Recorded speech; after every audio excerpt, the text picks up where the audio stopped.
Okay, the next session is about, we saw supply chain from a conceptual point to technology to even ethics. Now we talk about decision-centric technologies, and we are led by Ms. Tannistha Ganguly.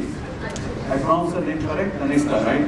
And we are very proud because she is one of our past winners for Celerity and also a magazine leader. Right? So you see the competition, right? And you see the fruit of your own rightly that is over. Today she is sitting on the stage and today she is one of the judges as well, right?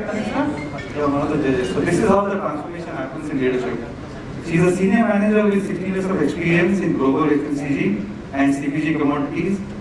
She has been recognized by India's leading supply chain magazine, which is Celerity. Yes, and by a leading media company as a key innovator. She regularly speaks at various platforms on enterprise digital transformation, and most important, she all the way came from Bangalore. Thank you so much.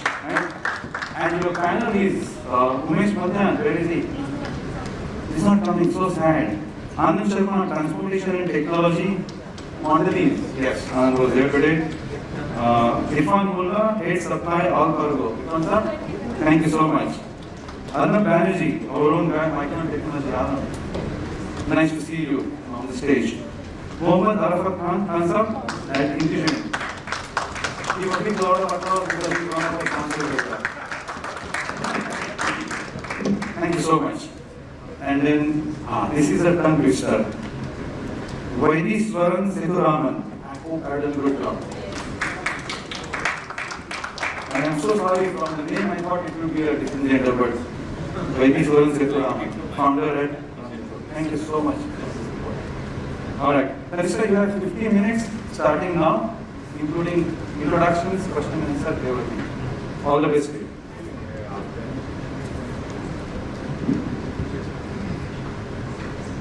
So very good afternoon to everybody in the hall and also to my co-panelists. It's been a pleasure listening to all the conversations and discussions since morning, and just before us, we've had a very, very serious topic and a very important one. And so we now move to a maybe a little less serious but a very relevant, which is decision making, irrespective of which industry, size of company, or nature of business. Decision making is always been their core. And more as we see, these days, when we talk about decision making, a lot of the decision making is being enabled or aided by technology. We've come to an age where we cannot live without technology. And it has come into our business in a very big manner. It is, let's say from a strategic level decision making to even a daily operational tactical level, we've been making use of technology everywhere, whether it is in supply chain or finance or other areas. So today's topic is, as I introduced today's topic, I will take a few questions and speak to all our panelists. I'll start with Arafat on now I'm going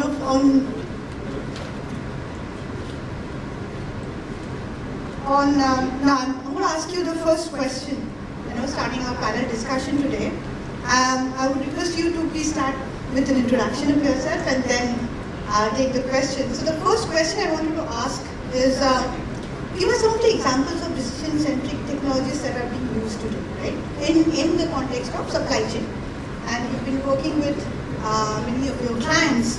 So how have you seen those technologies making an impact for the organization? Hi everyone, audible? So I'm Mohammed Arafat. I head the Alliances and Partnership both for India and globally for Intugine. Great question to start with actually, right? We need to understand a supply chain. As supply chain professionals, we have been surrounded by technologies since the beginning. All our processes somewhere, be it now with demand planning or supply planning side, the WMS side for warehousing, supply chain visibility that we have, and transport management systems and so on and so forth. So all of these systems are of course there. These systems are only going to increase as we go on. But the crucial element here that we're experiencing a shift is that each of these technologies or each of these platforms are getting embedded with more and more intelligence. So we of course had the Excel-based era where we thought, hey, this is it and this is going to be the game changer. It of course was, but then now we are met with cloud technologies. We have AI and ML, very soon blockchain as well. So all of these things are going to come in, and the more centralized or more local the technologies are in understanding the customer's perspective, that I think is going to be something which is going to be very useful. And very interestingly, customers also have hesitancy right in the beginning. I remember we were speaking to one of our customers. So for example, you have Europe, a unified platform, a game changer in its own ways, and at that point in time, the customer basically had, okay, why do we need to check for any driver or vehicle's compliance? We have a security guards in place and they can just check it via their book that they've got. Now what incidentally happened was that the customer, when they use our platform, they identified that a 19-year-old driver is having an HGV license, and in India to get an HGV license you need to at least have 2 years of LLB license. So while it cleared the manual test, but digital test it failed. So that's the kind of adoption that we need to crucially implement in all our practices also, and as and when we grow we'll understand that this is only going to get more intelligent as we progress. Thanks, Arafat. I'm going to ask a similar question to you, Vaideeswaran. What kind of technologies and where do you think these technologies have helped you in your organization, in decision making? And Vaidesh, I didn't mention, please would it be great if you could introduce yourself first and then answer the question. Sure. Mic is working. Yeah, okay. Great. Good evening, everybody. It's good to see you all. This is Vaideeswaran. I'm founder of ParamNetwork. So we are building a supply chain collaboration product using the blockchain technologies. I have come from building a lot of commerce solutions, supply chain solutions in the past, and using that experience to put power of blockchain into supply chain professionals like you, right? That's my background. I think coming back to questions, what kind of technologies are playing a role in the decision-making systems? So I think there are various technology at play today. I think we don't talk about AI and generative AI today. I think this forum is very incomplete. I think first and foremost, I think today with the rapid adoption of AI-based technology which is actually coming in, that's really helping in terms of making decisions much faster. The technologies like, I think you also mentioned about blockchain, where we are also kind of focusing on, is very crucial because to make any real-time data decisions, right? I mean, the data availability at real time is very important. And especially if you're going to depend on the data coming from external party, different stakeholders, it's very difficult to get the reliable data coming from the external sources to make a timely decision. That's where technology like Web3 and other things is happening. But while we talk about this bigger things, the fundamental infrastructure itself is missing in many enterprises today. Thank you. So many enterprises today, like you have organized your data in such a way that this can be any analytics, any visualization, any interface, any inferences can be done or not, right? So these are the core technologies I feel are enablers to build such data-driven systems today. Thank you. Before I ask and go to the next panelist, I wanted to keep this session a little bit more interactive. So I was wondering if anybody from the audience has any questions for Arafat or Vaideeswaran, or even for me and the others, just to keep you engaged and make it more interactive. Yes, sure.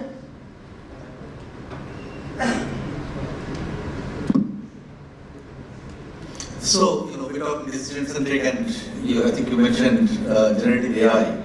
So, I would, as you go along through this whole session, would love to get your thoughts on, I was at the Salesforce conference last month, and I could see that, Salesforce's generative AI tool is called Einstein GPT, And they are talking about really transformational customer experience with hyper-personalization on the customer side, right?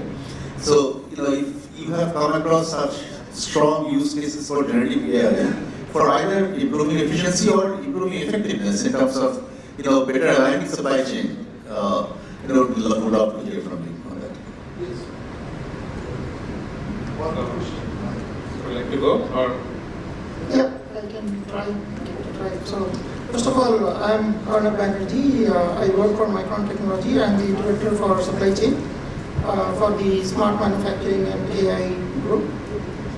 Coming to your question, yes, I think you rightly said it will be incomplete if we do not talk about these generative AI. The way I look at it is more like we are calling it the large language models and how we adopt it. And the way it has been portrayed in the market or the way we look at it is, although Salesforce will be different because it's not the customer or consumer facing kind of product, but generally we are more influenced by ChatGPT and all those things. But the way it is influencing the enterprise companies like us is, and we are looking at even the OpenAI, and we are looking at Bard and all, and not we as a company, but I'm talking about in general the enterprises. So basically most of the companies are today going to have some kind of a data lakes or data mart where we are kind of putting the data. So the idea is whether the Bards of the world or the OpenAIs of the world and the ability of them to connect to that data, understand that data, and then when you want to have a question in a conversational framework, they are able to do that. The way I look at it is, it's still a stretch, it's not happening yet. The reason being the data and the structure of the data, because if we are talking about a data lake, it's not very structured, right? It's pretty everything put in place, and when we look at the data mart, probably it is more structured than a data lake. So the thing is, the generative AI or the large language models is definitely going to be there. If it is not there today, probably in another few years' time, it is definitely going to be there, and it will be very, very transformative. So, and I think the next most obvious question is it going to be a threat? Is it going to take away the jobs? And I think the answer is no. Okay. So I think there are two ways to use this technology. One is in terms of what kind of experience you're going to enhance to your customers or to the end users of whatever product you may develop. And second part is more looking from the what is the ROI I can get and what is the productivity improvements or efficiency I can achieve within the organizations. There are two ways to look into it, right? See, since you asked for some of the examples, right? I mean, so for example, we are a low-code tool. Previously, we used to say, hey, we are a low-code tool. You can come and drag and drop, build whatever workflows you want. Suddenly looking at the Gen AI, I'm thinking, why do we need a low-code tool when I can generate the entire application every time I want, right? Why do you want a low-code tool itself, right?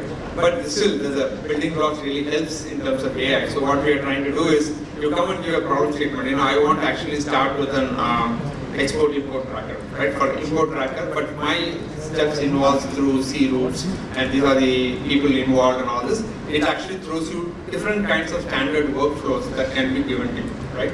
Then, by just selecting what are the workflows which is more relevant to you, actually helps you make decisions faster in terms of what kind of workflows, what are the standard practices you can actually follow. This is one way of looking at it. Other side, what we are looking at is like, of course, you need all the data needs to be organized, data lake has to be there, that needs to be integrated. Once you integrate, I think there's a different kind of consumers within your organization, right? So the data, what is seen by a CMO versus a procurement person versus supply chain is very different. So why don't when I log on as my persona, my role into the system, the data what I consume could be very different, right? So why should I go see the same dashboard which a CMO sees me, right? That doesn't have to be my starting graph, right? As a procurement guy, it could be very task oriented. Hey, you have so many RFQs, they're appending, this is what you need to do, kind of thing. When a probably finance person can say there is actually this average cost of this RFQ is actually going high, what you're going to do, how do you act on it, very proactively you can actually nudge. So what the data in the eyes of different people are different, right? So that can be easily customized. That's what we're trying to do with the role-based, basically personalizing the UI UX at a CXO dashboard level, right? These are some use cases which we are actually working on. I know you have a question, but I'll request you to hold on for a minute so that I can just talk to some of my panelists and then I'll come back to your questions. Thank you. So, we're talking about decision making and what technologies we can use in various levels of decision making in the company, right? So, Anand, I want to ask you, we talked about a few decision making tools, but and I'm giving an example just to elaborate on what we're talking about. Let's say in a warehouse, a very simple warehouse. Previously, decisions were taken by, let's say, the people who knew the warehouse very well, and they would know where X SKU is there, and they go and pick it up and come. Today, most of those operational level decisions are no longer with the human; it's through the machine. So the operators at the ground level, they'll get a printout, and they know this is the first SKU I have to pick up. They'll have the whole routing done for them, right? Anand, what is the impact of decision making? I just gave one example, but there are so many impacts at so many different levels, right? So what do you think these tools can make an impact? And why would, my question is, why would we even invest in it? Thank you, Tannistha. So I will introduce myself. So guys, one time, my guru said, supply chain management is like a dance, a delicate dance. Kathak with your supplier, Bhangra with your transport partners, and then breakdowns with whoever when things do not go well planned, right? So, as they say, when life gives you delayed shipment, then Charu Sanjay ji gives you this beautiful platform to meet like-minded people. So, ladies and gentlemen, and all the supply chain enthusiasts here, and all the supply chain enthusiasts who are every day in the supply chain trenches, facing endless shipping battles and inventory skirmishes. So this is Anand Sharma for you from Mondelez, and which is more known as Cadbury in India. So now coming back to the question, real-time analytics, or a lot of people talk about AI, ML, and real-time events, how they can be leveraged, whether they are really useful or not, right? So I would say a few years before, maybe this is 23, so maybe past 4-5 years, real-time tracking, which we also say track and trace solutions, few companies in India are providing, a lot of companies worldwide providing, right? It had become a fashion to have these solutions in the organization, but I really don't know how many companies are really leveraging it. When you get a real-time event that your shipment estimated arrival time is 4 p.m. for example, it is going to arrive in your warehouse to pick the shipment, to pick the trailer for example. But how many times you are sure? What is the accuracy of that estimated time of arrival? Is it really going to arrive when carrier sends you event that it is going to come at 4 p.m.? Is it really coming at 4 p.m. or it is coming in midnight, right? So you also need to leverage that. You also need to check that when you implement that solution. So I have seen a lot of companies are not doing that. That is one point. And when we talk about how it can be leveraged, real-time events, how they can be leveraged. So my experience and my friend's experience I can talk about is like from one of my friends who is in customer service. So for him, before his job was, when he will come at his desk early morning and in the office, then he would wait for the Excel sheet to come and tell him that okay, this product is delivered. So this Excel sheet is coming from this carrier, and then he will get the Excel sheet from his 3PL partner, maybe DHL or whoever. But okay, these are the shipments that were delivered, that were shipped from the warehouse, right? But now, if you have successfully implemented real-time events, which we call track and trace solution, or EDI events coming from carrier, or one of your track and trace solution provider, or your all-time favorite 3PL partners, 4PL partners, if they are sending you good events, good quality events, accurate events, then you really don't need all these Excel sheets, right? Because you at the click, you are able to see that, okay, these are the products that were shipped today, and these are the products which were not shipped, but their appointment was today. They had to be shipped today, but they are not shipped. So you can reach out to your site people that the appointment was there for today or yesterday. Why these shipments are not shipped out, right? But you have to rely on these events coming, what you are seeing on your screen, whether it is SAP, whether it is maybe your Intugine platform or Pando. You have to rely on somebody. So all those track and trace solutions, and maybe for the site team also, or the planners, deployment planners, for them, they can see in APO, SAP APO, or maybe one of their planning platform that this is their inventory, but they do not see real-time inventory. So when they want to plan, when they want to deploy inventory to any location, are they really sure that this is the real-time inventory over there, or it is already shipped out, or maybe there is something which is shipped, which is received but not yet showing there. So I would say it has usage from customer service to planners, deployment planners, to transport planners, to site leads. It is really very well, you can really have a lot of use cases. Just to add to what Anand just said, right? Now it's with the IoT coming into the picture, you have so many surrounded by sensors, right? You cannot just depend on one kind of information. Even for us to enable 100% visibility, we need to have at least 4 to 6 different channels where we're getting information from and correlating that and bringing intelligence to it. So, I mean, just for the ETA part, right? I remember talking to my product team, we have tracked more than 5 billion trips on our platform. And with those 5 billion trips, we have at least a certain idea that any inventory moving from point A to point B, how much time would that take?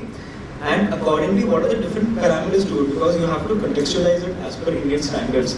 You need to take into weather consideration, you need to take what kind of a transporter you're using, how the transporter has been performing, how are other customers getting the same kind of performance, and so on and so forth. So there are various parameters that you arrive at, and that is when the ETA gets corrected. So with each and every trip you need to get those things corrected. Otherwise you will have production losses, you will have customer dissatisfactions, and all those things will have a ripple effect on it. So it just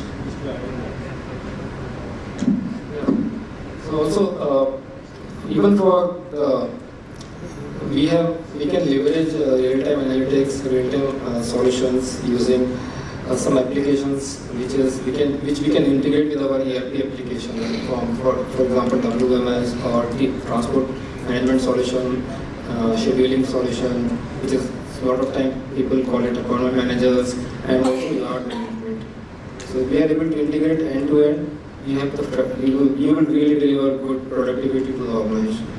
I think the key that helps us is to have that overall end-to-end view of our supply chain. I mean, as much as we are able to integrate, and more visibility that we get to the flow of materials or products. One of the use cases that we have seen is a lot of time, especially in the cross-docking scenario, wherein because in few warehouses we have seen that good receipt time is like 1 day. So, and you want to cross-dock some delivery for which shipment is the same day, right? So the problem is that you do not have visibility. Even at the site, somebody do not know that what SKU this truck trailer is having. And then this trailer needs to be unloaded, and it is in the queue. Maybe after 10th trailer, it will be unloaded. However, if you are able to integrate your yard application with a pond manager, maybe a warehouse solution, then you know that, okay, in this trailer, this is the SKU which needs to be crossed off and needs to be shipped out same day. Right? Irfan, I'll come to you now, and then I will take the question from the gentleman. Irfan, we're talking about technologies and helping us with decision making, but are there any challenges and limitations that you face using these technologies? Of course, yes. I'll come to that question. So, myself, Irfan, I'm representing Allcargo supply chain. I head the sales function for Allcargo supply chain, and today I'm representing my express division Gati as well as the contract logistics division of Allcargo, which both are part of Allcargo logistics. Of course, yes, there are a lot of challenges, and while we have an expert here who have been into developing the technology, we are the users of the technology, and they are the experienced pieces who are experiencing the technology. And that is a journey from a need to necessity. Okay, what has happened today, and if you, I can give you one classic example, as in e-commerce today. Okay, e-commerce started by selling a product online to today an obsession of getting a product by 10 minutes. And that is what in technology can bring you onto the table. But with that, yeah, there is a vulnerability with the data, there is a challenges which impacts on properly analyzing, because today when we speak about EL, when we speak about ML, when we speak about data analytics, what are we addressing? We are addressing three pillars. We are addressing volatility, we are addressing alignment, we are addressing visibility.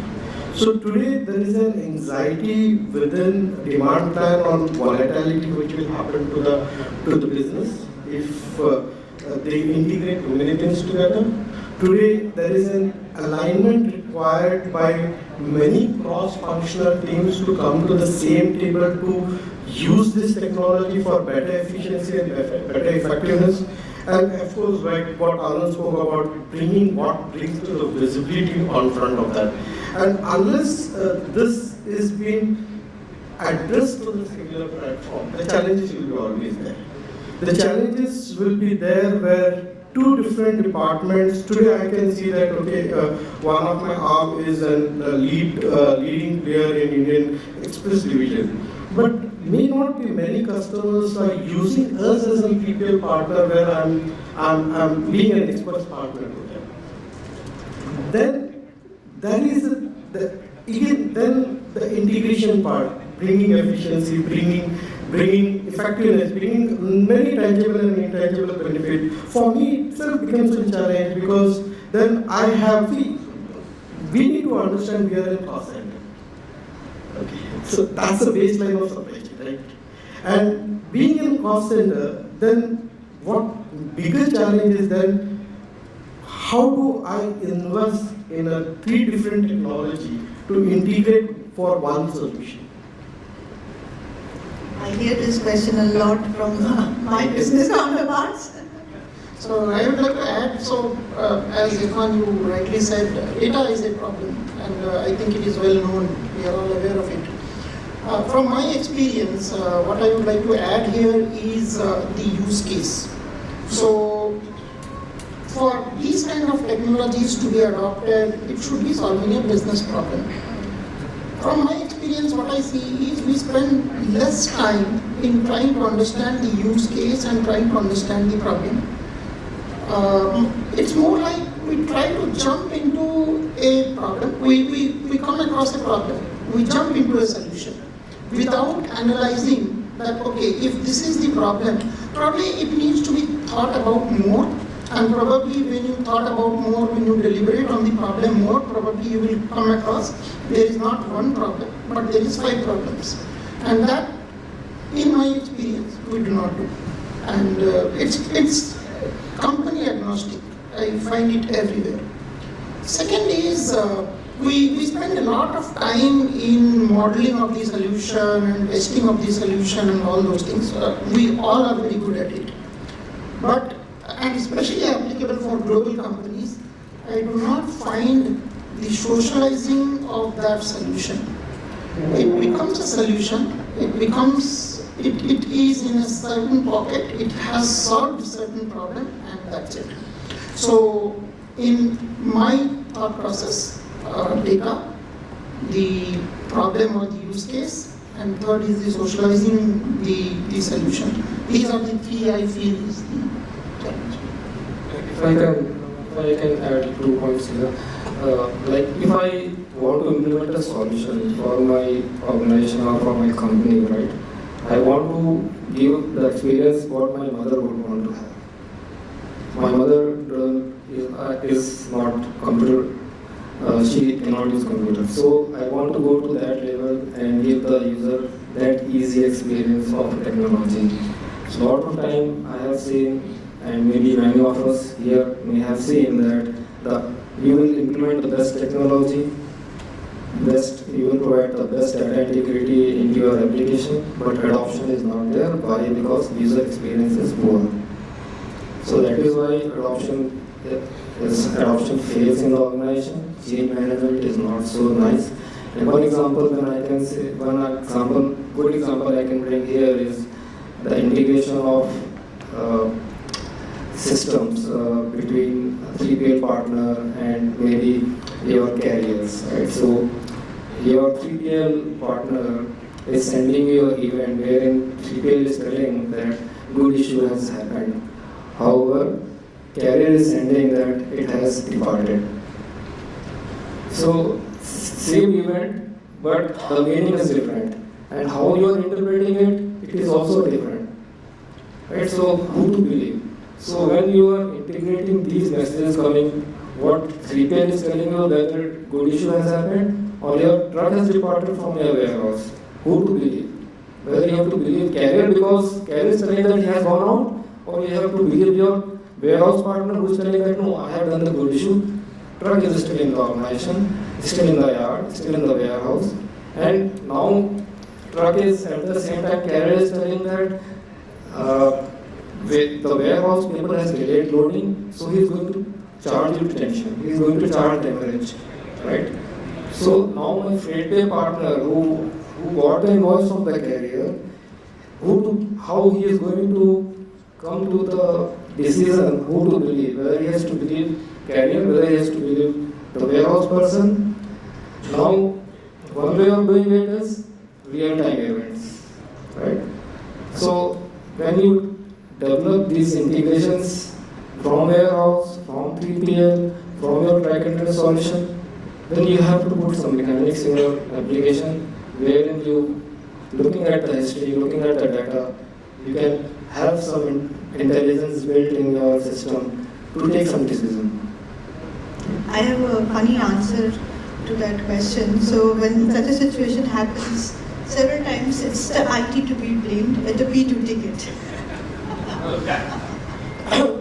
I want to add, and rather I would give you one of the use case and what an integration and the benefit of technology can bring into the table.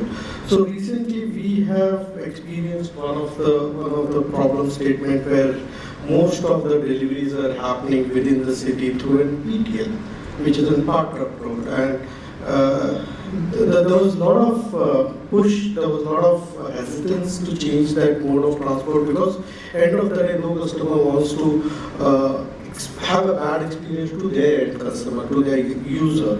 But when we started analyzing the data along with some tools, we got to know that 52% of the delivery were only contributing 1% to the revenue. And the balance 29 distributors were contributing around 40% to the revenue. And what the change of the solution was that we added a Micron distribution for that 42% and the partner distribution for that 52%, and the issue was solved. So that is a beauty of integration, that is a beauty of technology, that is a beauty of interpreting data, which can bring to the table, and it's there in front of us, but it's just like how you interpret it and solve it. Somewhere, we need not data, but from the data we need information, and that is exactly what we have done there.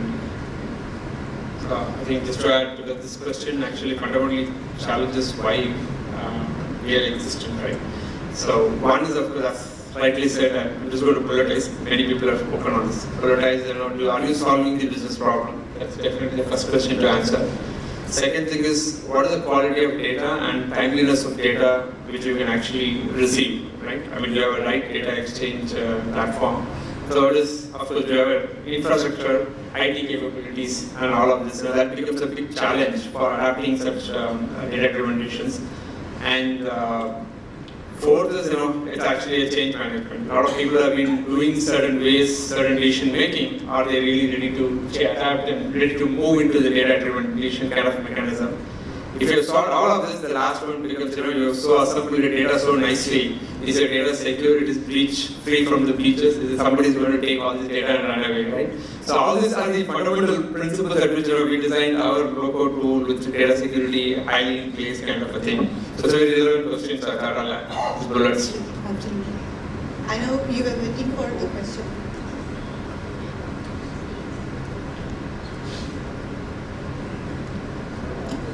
I have a question to this intelligent panel.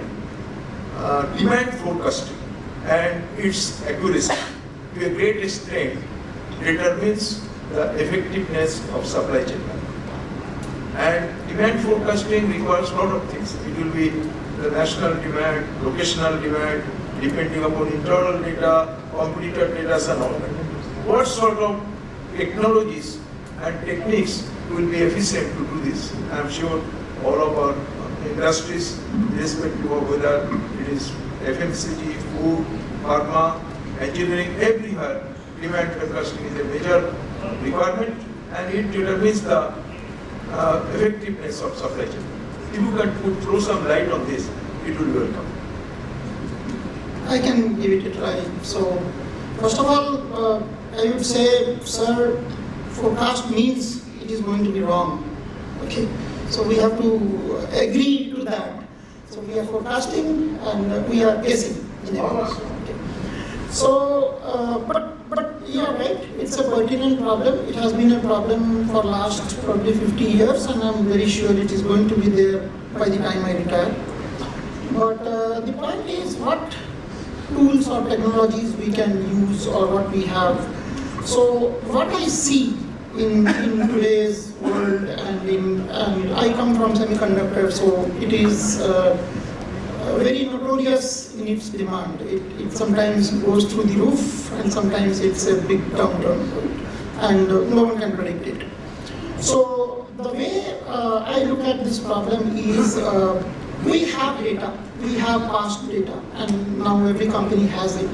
So obviously, the thing which companies are doing, and I happen to be in some of these reviewers in some of the journals also, what I'm seeing is, first thing is when you get the data, there are algorithms which will break down the data into certain type of segmentation of the data, if I have to say. So if you get the last, say, 5 years of data, it will break it into what is the trend, what is the seasonality, and what is the residual patterns.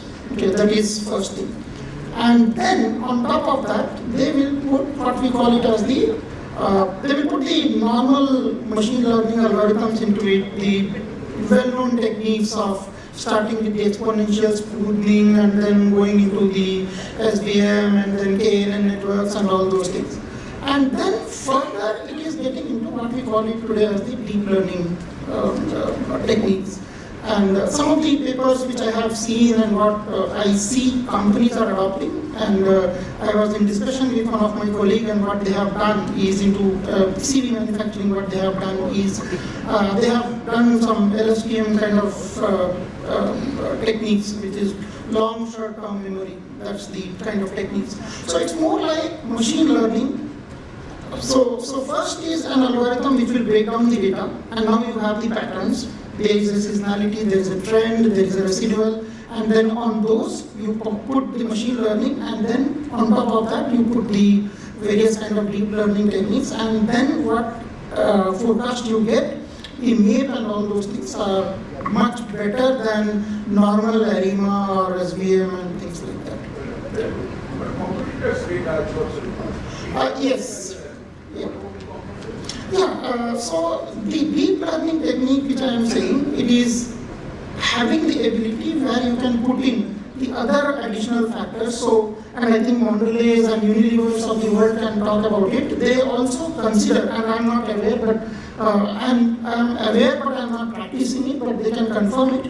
They even look at the holidays and things like that, and even the product where it is going to be placed on the shelf. whether it is at the high level or it is at the lower level and all those things.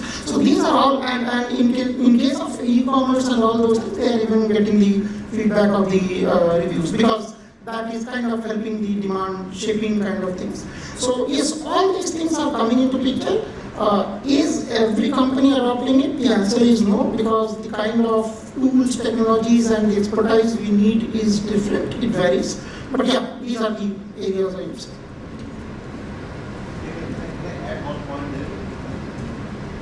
I just want to add one point on this technology piece, and I have been involved in many demand forecasting projects. One of my key learnings has been that yes, technologies help, and forecasting is really about removing uncertainty, right? Because we have uncertainty, we have errors, so if you can put in more information, through more, as long as the information is good, through more information sources, my uncertainty should reduce, and my forecasting should improve, right? That's the whole tenet. But I've seen that there is one very important piece. So when I look at demand planning, I divide it into demand forecasting and demand collaboration.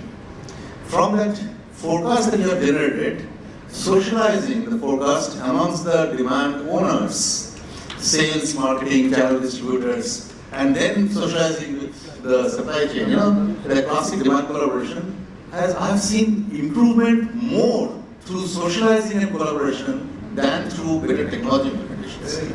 Yeah, so this is that CPFR kind of concept also you are coming into. Yeah, so just you took two names actually just now. I don't want to name them. Both the companies use IBP, which we know IBP is a bigger brother of SNOP after 40-50 years. And even then using IBP over an 18-month horizon, which is wrong, you have to work only for 6 or 9 month horizon today, right? The business dynamics have changed. They were not even able to get 81% forecast up.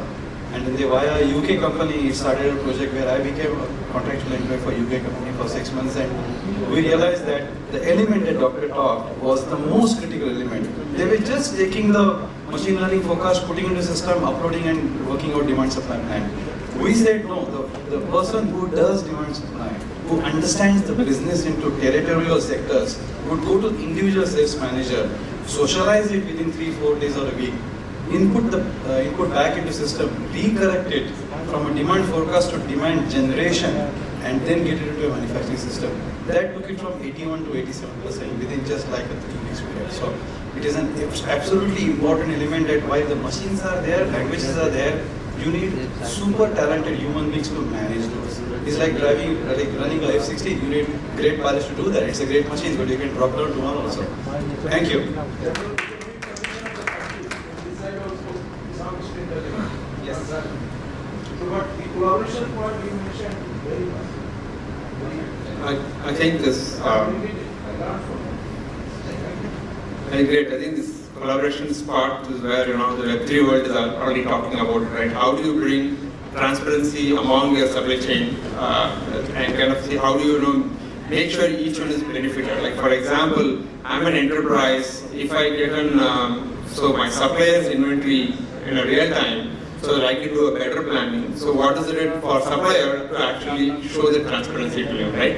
If you can reverse say, I'm going to actually save 10% to my customer in terms of cost, but without compromising my profit, and I'll pass on the 1% profit back to you, right? And if there's a kind of trust-based transparency is there, and that is what the Web3 world and blockchain world is all about, incentivizing, tokenizations, and all that stuff to ensure there is a transparency, there is a true incentive, so there's a encouragement for this kind of collaboration, sharing data, and make things happen, right?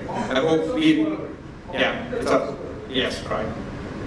And just on this whole collaboration topic, many years ago I was working on a raw material price forecasting project, and a funny discussion happened. We were generating all these forecast accuracy numbers and all, and the procurement team, some of the old guys, it was like, why are you even doing this? Because I already know the price for the next 6 months because I have a contract.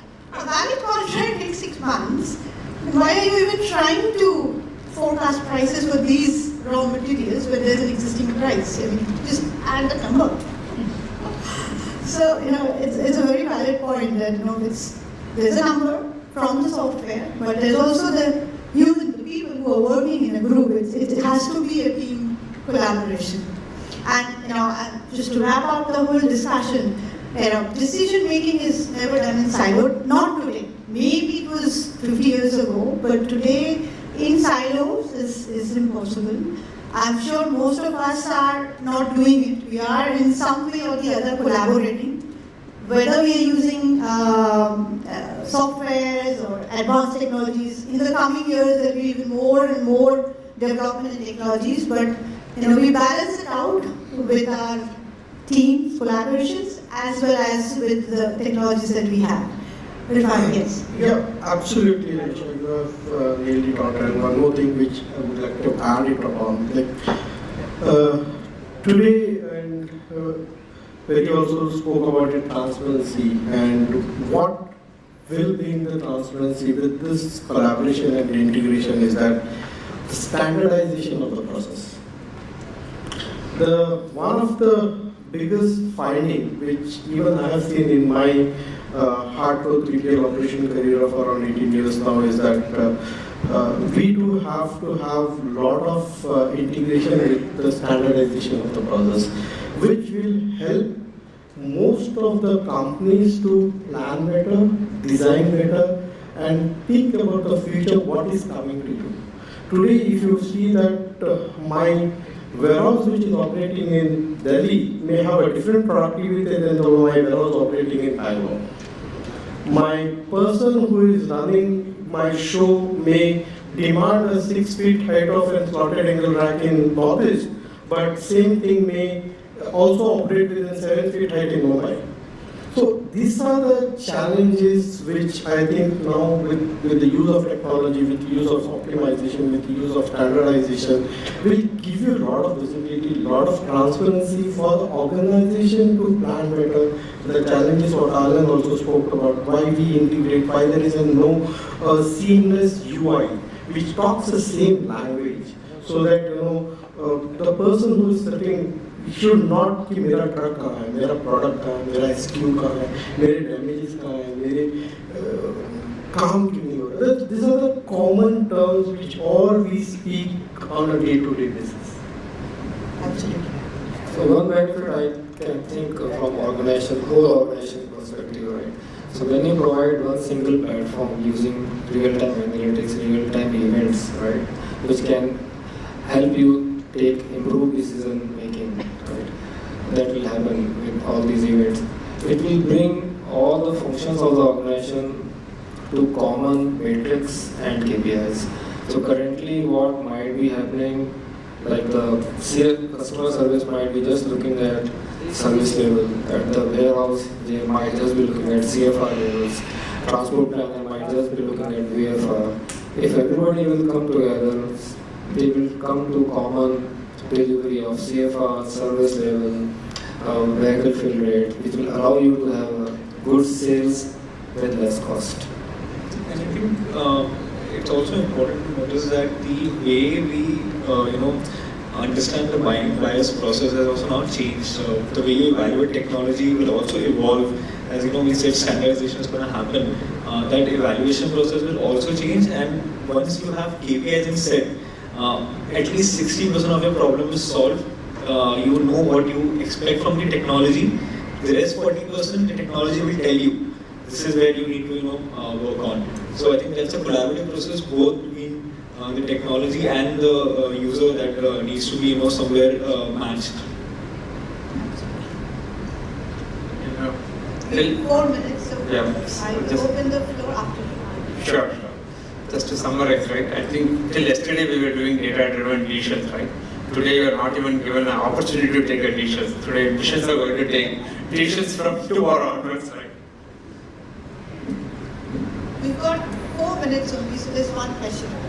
Hi everyone. I am Shayan. I am actually an AI/ML professional, and probably I have worked in supply chain as well. So my question to you, and especially what I have seen, is that AI/ML, blockchain, whatever be it, has some hype initially when it comes, goes down a bit, and it is typically sector specific. Like some sectors have where hyper personalization and other things are more benefits that gets adopted more.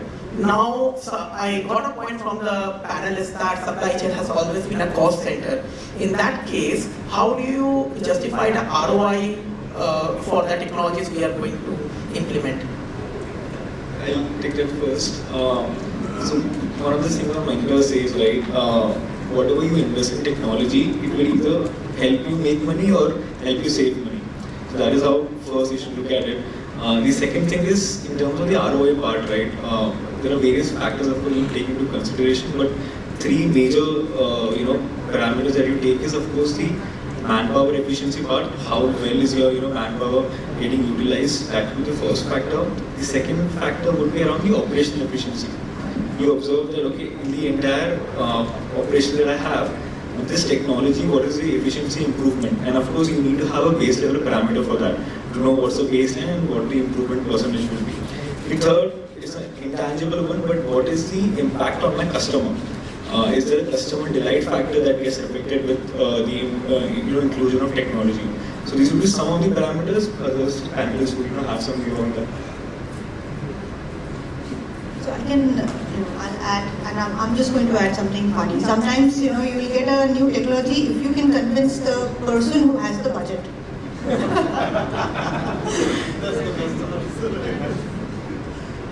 Yeah, maybe like taking you from your point, right? It's a very valid point. So a lot of time, what happens? It is being driven by your CXO. Right? So you have vice president in the organization who thinks that current targets, current KPIs that you may have are not correct. So new vice president join your organization. He says, okay, boss, your service level is currently 90%. You have to go to 95% minimum this year to achieve certain sales target. Now, what you can do? So there are 2-3 ways to implement. One is you improve the processes, you improve the technology. So to improve, when you improve the process, technology will enable it, right? So there is no way you can ignore the technology. So you have to have budget. Yeah. I think it's the same thing, like it comes down to the use case and how you can improve that use case. Either it will be people or process or technology. Obviously people will be enabling that process or technology. And if the leadership, as you rightly said, is ready to take that chance because he has budget and he is willing to take that risk, you go for it. I think Gartner has put a very nice hype chart, right? I think every technology goes through that hype cycle, right?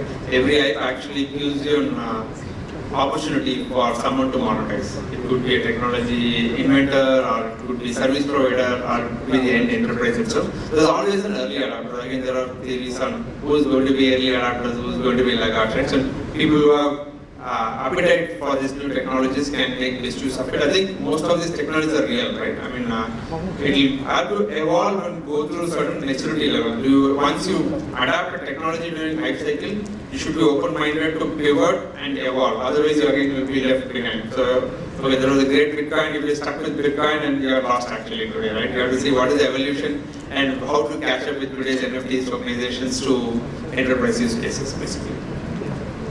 Thank you so much, everyone. Thank you, panelists and the audience. Thank you so much. Thank you. All right. Okay, so we will take a quick 10 minutes break, barely 10 minutes. Oh yeah, before that we have to felicitate. I'm so sorry. Thank you, Akash. Yeah. So as the presentation goes on, remember, just 10 minutes break. Come back quick. We have a panel. And you also have a job to do is complete those voting sheets for Dr. Kaushik, because after the panel, Dr. Kaushik will again climb onto the platform and show you where you guys are on the right, wrong, and optimize. So that's a wonderful session that you will enjoy. Come back in 10 minutes for sure, because we'll start anyhow. So good.